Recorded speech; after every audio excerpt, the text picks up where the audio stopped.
Един мой разговор с един от кметовете, той така, за да ме успокои, ми вика: да знаеш, при нас няма да се сондира, много шум вдигнахте. И така, вместо да ме успокои, ме притесни къде пък ще се сондира. И почнахме да гледаме картата. И веднъж осъзнахме, че тези точки, макар и в община Своге формално, реално са над Ботевград и над вашите села. И се свързахме с тези прекрасни хора и така организирахме нещата. Затова малко вървите вие след нас. Нашата подписка приключи.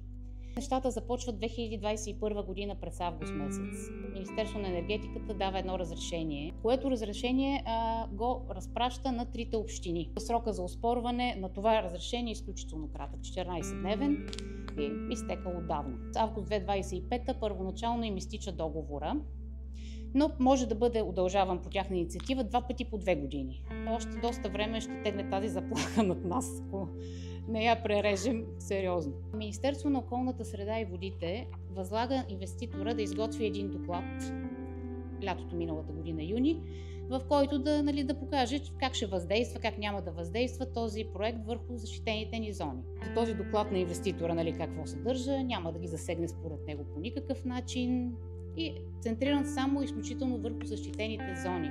Няма нито една дума за въздействие върху хора, върху питейни източници и върху другите елементи на околната среда. Успяхме над 1000 експертни възражения да подадеме в срок. Съответно, оттам настана тишина пълна до 26.11, когато все пак каза МОСВ, че не вижда проблем с този проект и му даде светлина. Подадохме жалба в Административен съд София град, с която оспорваме това решение на министъра на околната среда.